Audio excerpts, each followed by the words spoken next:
Okay, let's open our Bibles to Ecclesiastes chapter 6. Ecclesiastes chapter 6. And as we get started, let's read the first two verses.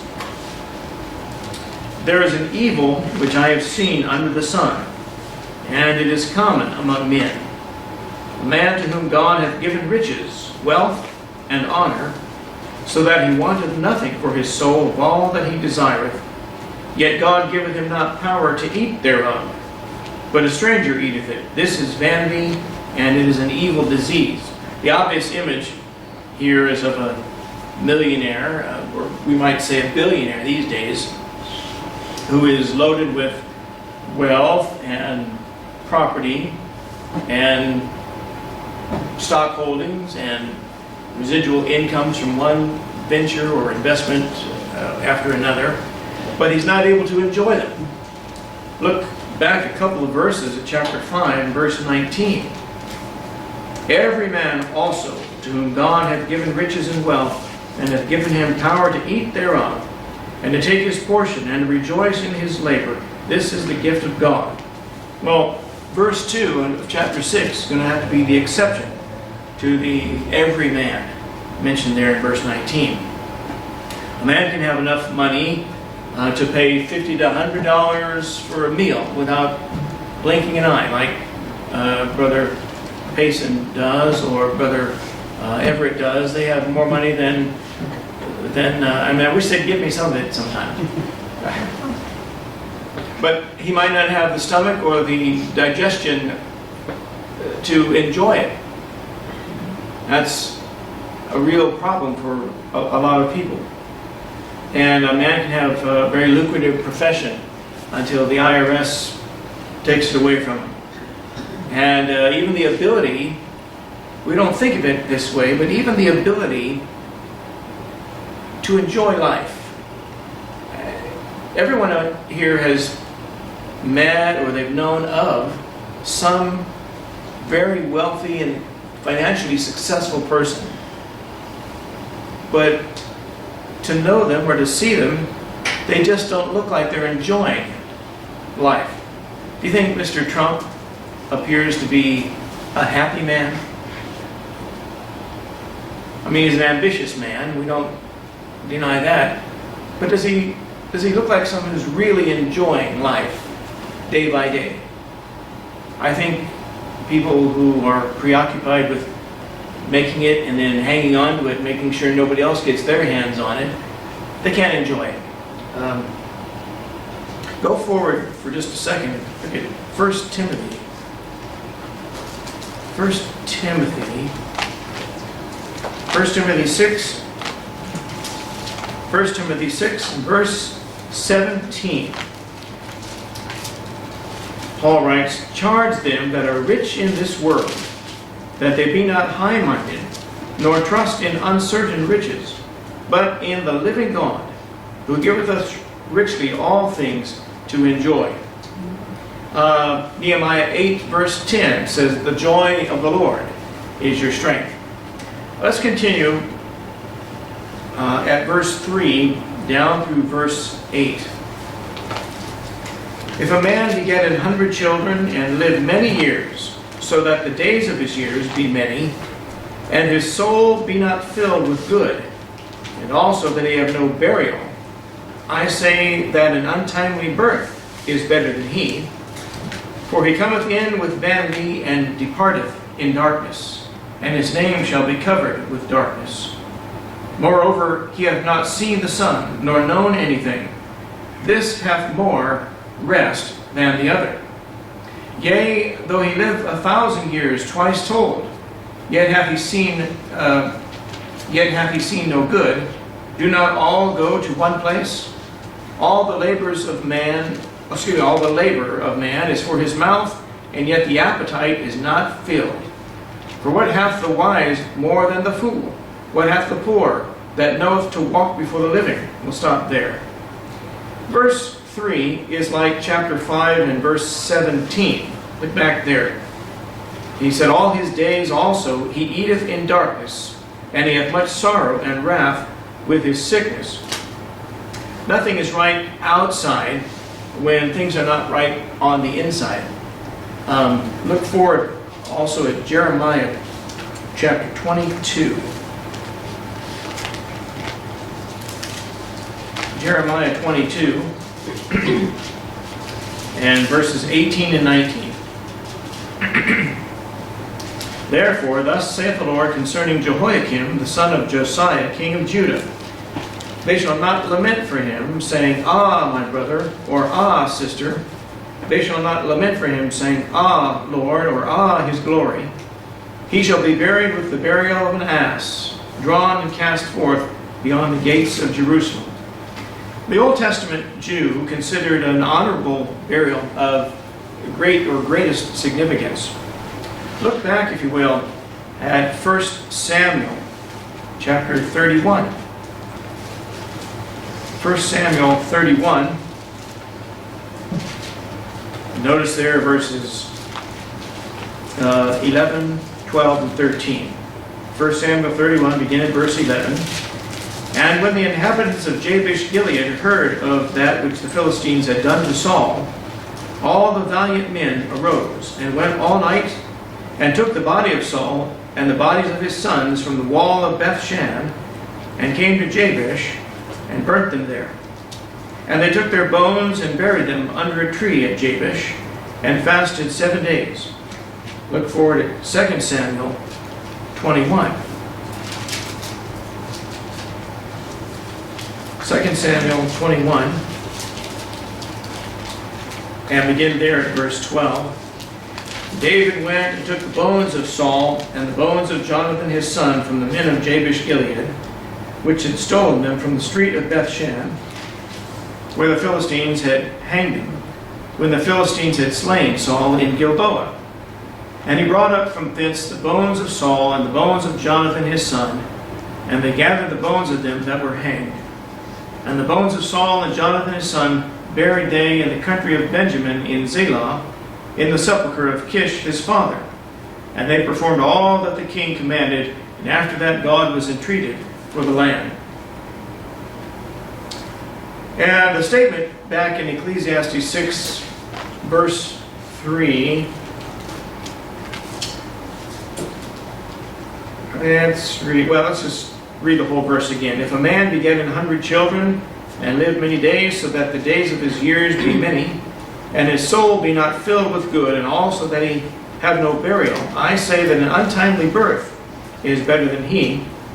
That verse tells us that even long life does not guarantee happiness or success, and nor do multiple children, if his soul be not filled with good, as it says in the middle of the verse there.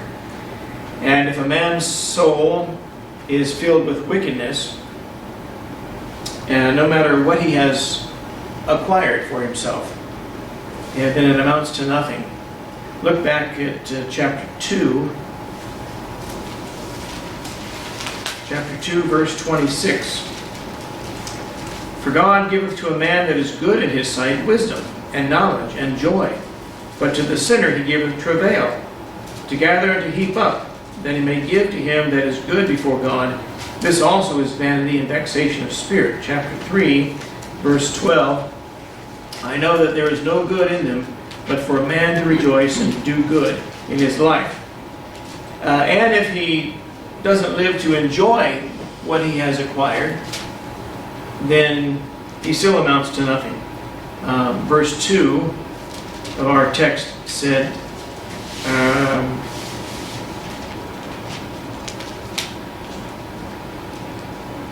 so that he wanteth nothing for his soul of all that he desireth, yet God giveth him not power to eat thereof, but a stranger eateth it. This is vanity and is an evil disease. That's like Luke 12:20, the story of the rich man hoarding up riches, who said, I will say to my soul, thou hast much goods laid up for many years, take thine ease, eat, drink, and be merry. But God said unto him, thou fool, this night thy soul shall be required of thee. Then whose shall those things be which thou hast provided? So is everyone that layeth up treasure for himself and is not rich toward God. And a man accumulates a lot of things, but if he's not in a condition to enjoy them, then it's all for naught. Or if he doesn't, or if he's healthy but he doesn't live long enough to enjoy them, it's all for naught. And I don't know if it's just something that those kinds of thoughts come and go as I am getting, as I get older. I think, let's see, how many guys my age have an RV and a boat in their driveway or on their property? How many have nicer cars than I have, or a bigger house than I have, and so on? But I know where I'm going when I die, and many of them have no knowledge of where they're going when they die. And we were talking about the was that lottery, Mega Millions or something like that, a big drawing yesterday. I don't know if anybody won it. I mean, I didn't follow it, but I guess it was up to $500 million jackpot. And a couple of the fellows at my job and I were saying, and in fact I told them, all the money in the world doesn't solve all your problems. And they said, well, it'd be nice to see how many problems it did solve, And I understand the sentiment. I mean, the flesh is the flesh, and say, well, let's see how many problems 500 million would solve, and then go from there. But then you fall in that category of the man who's preoccupied with keeping it and hanging on to it, not letting someone else get their hands on it. That's why these people with lots of money, when they get married and that marriage falls apart, and the first wife, he thought that would never come to an end, she takes him to the cleaners for millions. The next wife, he makes her sign a contract saying, if this should ever fail, I'm not going to come after 50% of it, to protect himself. And that's sure sounds like a marriage based upon love to me, right? Yes. Yeah, he loves the money. And he's afraid that she loves the money, so he's going to make sure she signs pledging that she won't love the money that much. But such a man that either doesn't live long enough or he's not in good health to enjoy what he's acquired, he's likened to an untimely birth there in verse 4, or verse 3, excuse me. And then the he, verse 4, is the untimely birth. Let's read the first verse again, the first of that verse. For he cometh in with vanity, and departeth in darkness, and his name shall be covered with darkness. That's the untimely birth being discussed. A stillborn child, the dead baby, doesn't see the sun or know anything.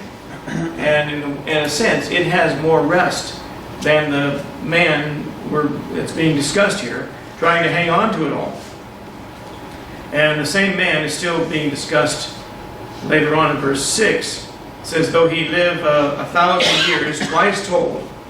Just as in verse 3 it said to live many years, but in verse 6, yet he hath seen no good. And he sees no good because his soul is not filled with good.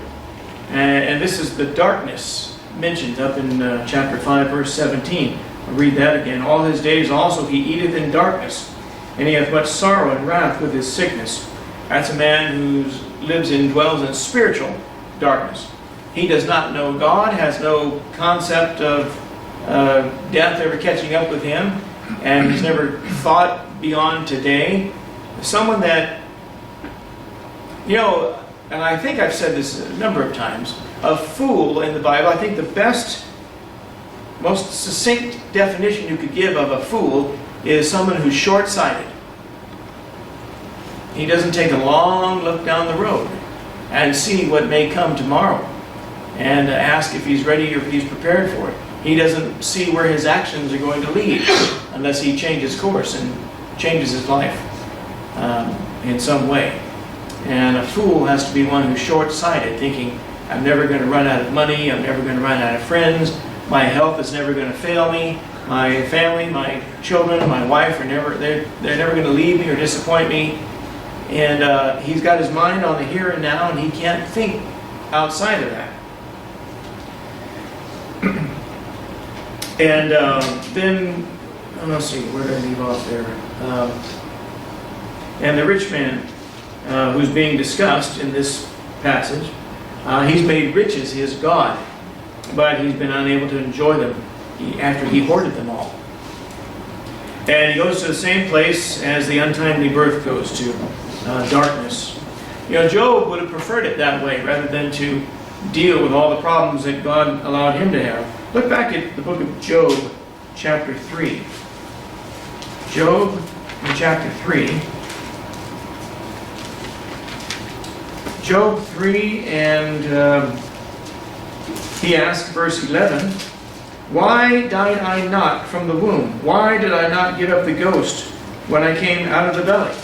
Jump down to verse 16. "Or as in hidden untimely birth I had not been, as infants which never saw light. There the wicked ceased from troubling, and there the weary be at rest. There the prisoners rest together, they hear not the voice of the oppressor. The small and great are there, and the servant is free from his master. Wherefore is light given to him that is in misery, and life unto the bitter in soul." So, what good is having lived a righteous life and a separated life, and one obedient to God, only to be stricken down with all of these miseries? And so he would have been happy to have, he said he would have been happier had he died rather than come forth out of his mother alive. Just come forth as a stillborn, untimely birth, as it's called, and that would have been better fate for him than to live and have all of these things only to have them destroyed. Verse 7, let me read that verse again. "All the labor of man is for his mouth, and yet the appetite is not filled." That verse states a great basic fact of human life. The mouth is the means of life and death.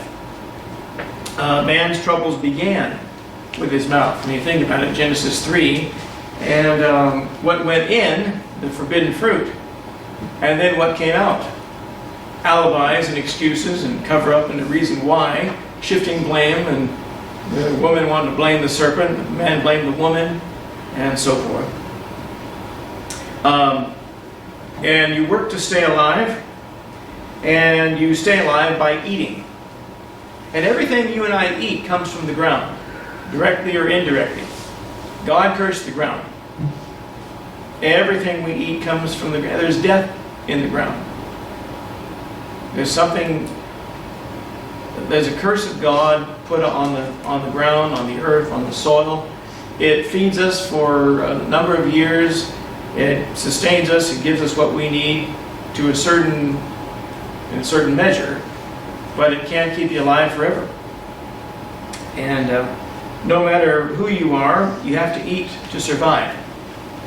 Look back at chapter 1, verse 8. Chapter 1, verse 8. "All things are full of labor. Man cannot utter it.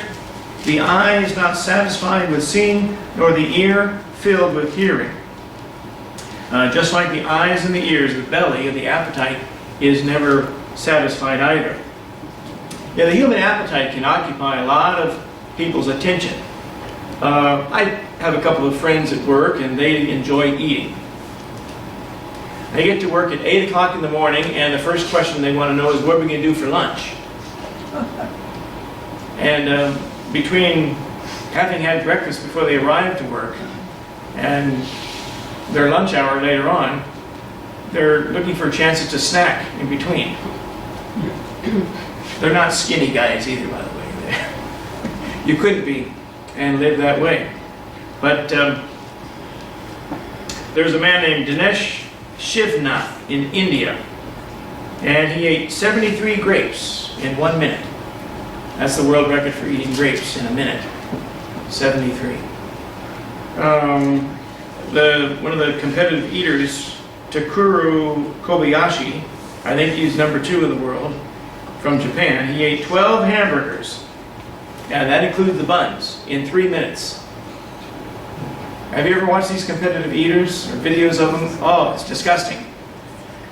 But they trained and they conditioned themselves to just shovel it in, and it goes.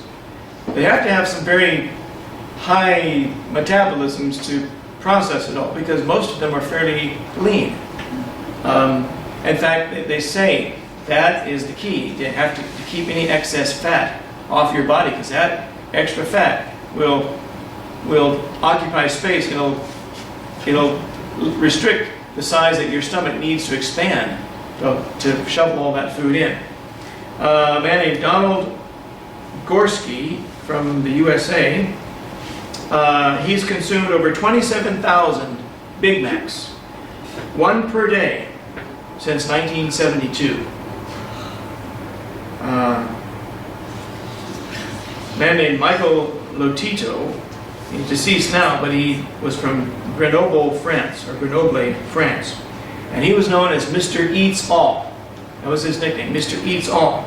And he began eating glass and metal back in 1959, and over the next 25 years, he consumed 10 bicycles, a supermarket cart, 7 televisions, 6 chandeliers, and a Cessna 150 small aircraft. Bit by bit, I mean, little bit every day over a period of years, until he had eaten it and digested it and eliminated it, apparently. And he found early on he could ingest 2 pounds of metal every day without getting sick. And he's a famous French citizen for being a nut. But they're good teeth. I hope he had a good dental plan. Yeah. But Joey Jaws Chestnut, he's in his early 30s. He's a hometown. Well, I guess we'd call him a hometown boy. He's from up in San Jose, California. He beat his own world record for eating hot dogs 2 days ago at the Nathan's Coney Island hot dog eating contest. Joey Chestnut ate 70 hot dogs and buns in 10 minutes.